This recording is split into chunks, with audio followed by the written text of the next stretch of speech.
Assalamualaikum warahmatullahi wabarakatuh.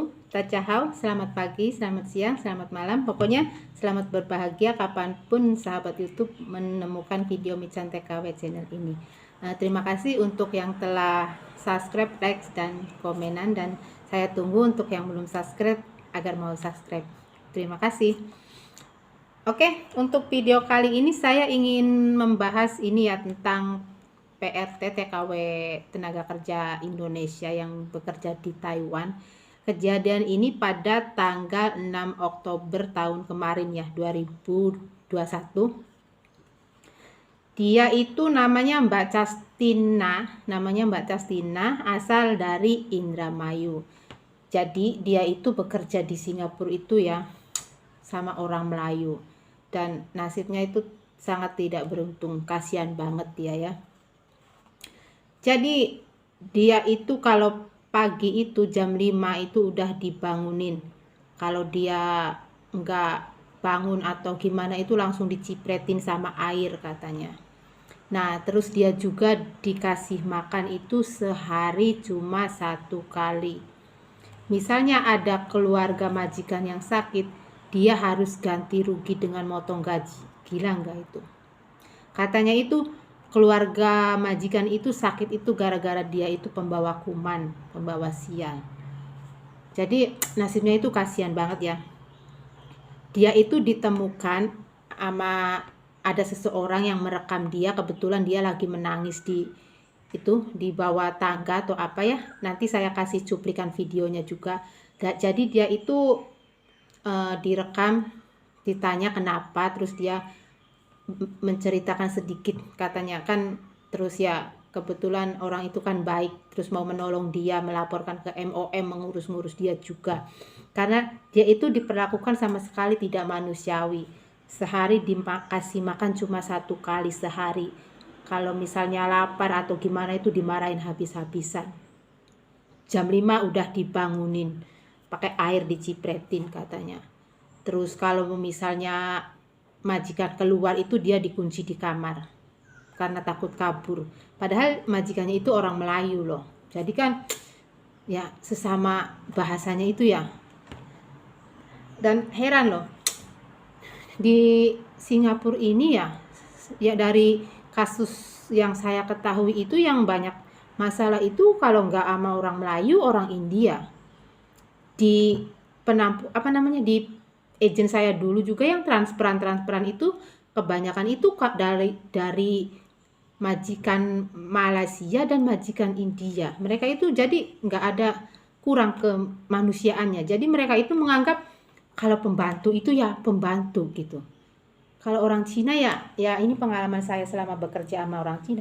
Mereka itu menganggap kita itu kan seperti saudara atau gimana, tapi emang sih ya maaf ya, nggak semuanya juga orang Malaysia begitu atau orang India juga begitu. Tapi kebanyakannya itu kasusnya itu kalau nggak orang Malaysia dan orang India. Nah Mbak Castina ini ya, dia itu badannya sampai kurus katanya. Katanya itu kan kalau misalnya keluarga majikannya itu ada yang sakit, gajinya juga dipotong. Katanya juga dia itu pembawa sial, pembawa kuman. Telepon ke keluarganya juga tidak boleh. Coba bayangin, kasihan banget bener. Makanya ya, apalagi ini yang non ya, kalau yang belum pernah kerja di luar negeri itu ini sih udah resiko ya. Emang sih kerja di mana-mana pun sama ya, entah di Indonesia juga kan banyak juga ya pembantu yang dianiaya majikan, itu juga ada juga kan ya di berita-berita. Jangankan di negara lain, di negara kita sendiri pun sama. Jadi ya harus bener-bener kuat batin kita. Terus yang kedua itu harus gimana ya, kuat mental lah, kuat mental. Jadi ya harus lebih banyak belajar bagaimana memahami karakter seseorang. Karena gimana ya, kalau kita hanya mengandalkan gimana nanti aja, kadang kan ini pengalaman saya ya, di penampungan dulu itu kan kebanyakan lebih memilih yang enggak ya, maaf juga nggak semuanya juga gitu, tapi mereka itu lebih nanti juga bahasa di sana juga bisa, kerjaan mah gitu-gitu juga bisa. Enggak, kalau saran saya itu kalau ada waktu itu lebih baik kita itu menggunakan untuk belajar. Kalau kita mau bekerja di luar negeri itu harus benar-benar kuat mental. Contohnya ini Mbak Castina ini ya, dia itu sama asalnya dari Indramayu juga, sama kayak saya ya. Karena di Singapura itu ya, aturan agent itu beda dengan di Taiwan. Saya sendiri waktu pertama datang ke Singapura itu kaget, heran, karena sangat-sangat jauh. Kalau di Taiwan itu benar-benar kita itu terlindungi lah ya. Jadi kalau di Singapura itu ya, agent kalau kita udah datang ke majikan itu lepas tangan, lepas. Kalau mereka itu hanya apa namanya, intinya nggak peduli kita lah. Kalau di Taiwan sendiri enggak guys. Kalau di Taiwan sendiri ya, kita itu sering ditelepon, sering ditinjau, sering ditanya kekurangannya apa sama agent itu. Kalau di sini mah kalau saya nggak pengalaman ya, saya juga benar-benar kaget. Makanya kalau di Singapura tuh ya, banyak yang cepet terbang, banyak juga yang cepet kembali karena mereka itu nggak kuat mental. Singapura itu guys bener-bener keras. Makanya ya, kalau untuk yang mau kerja di Singapura, berpikirlah berkali-kali. Oke, jadi inilah cuplikannya Mbak Castina yang dipanggil oleh perempuan, enggak, yang diunggah oleh perempuan yang kebetulan melihat dia menangis kemudian bercerita, dan semoga dia itu mendapat kelayakan karena dia sebenarnya juga nggak ingin pulang, sebenarnya ingin bekerja lah ya karena ekonomi juga.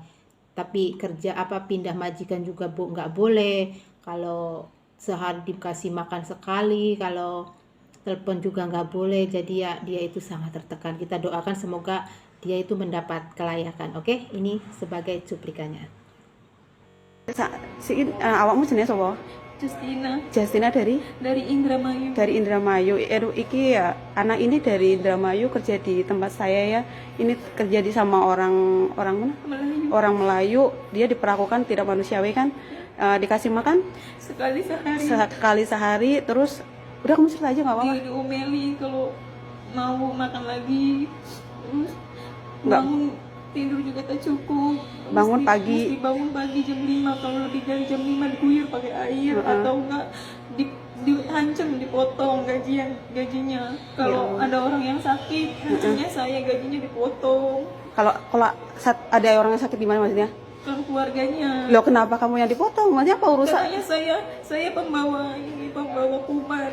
Astagfirullahaladzim, ya Allah. Terus maksudnya kamu di situ makannya udah nggak cuma satu kali sehari kan? Sekali. Kalau makan dimarahin terus. Terus kalau hari Minggu kamu dikunci di dalam rumah? Iya, dia takut kabur katanya. Ya Allah. Nggak boleh telepon ke rumah. Nggak boleh ngabarin keluarga di rumah. Terus apa lagi? Jadi kamu udah nggak kuat gitu kan? Nggak kuat, pengen cari majikan lagi. Maunya mau pindah tapi sama majikan kamu tuh kamu diancam gitu kan? Iya. Ayo Bion. Iya. Terus pokoknya kamu pingin pindah, pingin ganti majikan, cuma sama bosnya nggak boleh gitu. Pokoknya dia tetap ngancem gitu kan? Katanya harus habis potongan, soalnya dia mau dapat pembantu lagi, tapi kita bayar. Walah, pinteran dia makanya. Pokoknya kamu pingin ganti majikan, pingin MOM bantu kamu gitu kan? Udah nggak, pokoknya kamu nggak mau di sini depresi gitu kan? Bener-bener. Udah nggak kuat lagi. Terus sering difitnah juga gitu. Ya udah, nanti tak bantuin, tak kasih tau MOM ya. Kamu yang sabar. Oke, itulah ya pengalaman Mbak Castina. Dia itu katanya itu kalau mau kerja ke luar negeri itu trauma. Kasihan banget bener. Ya, semoga kita ada pelajaran yang bisa kita ambil agar kita lebih waspada, lebih hati-hati ya. Banyak-banyak berdoa, banyak-banyak ikhtiar lah istilahnya ya. Kerja itu ya begitulah ya, guys ya. Jangan kita hanya melihat hal indahnya saja, karena banyak kejadian yang buruk itu ya, yang kita itu tidak postingnya saja. Ini aja ya, saya itu dapat dari majikan loh, dari majikan yang ngirimin video ini. Kalau di YouTube belum ada, saya cari itu, di Google juga belum ada. Sedang kasusnya sendiri sekarang saya nggak tahu kelanjutannya gimana. Pokoknya intinya semoga Mbak Castina itu mendapatkan apa yang menjadi hak dia ya. Mendapatkan, kalau misalnya dia pindah majikan, mendapatkan majikan yang baik. Kalau misalnya pulang ya semoga juga mendapatkan hal yang baik juga. Oke, untuk video kali ini saya cukupkan sampai di sini. Saya mohon maaf bila ada salah kata dan saya ucapkan Happy New Year. Assalamualaikum warahmatullahi wabarakatuh. Bye bye dan cacino.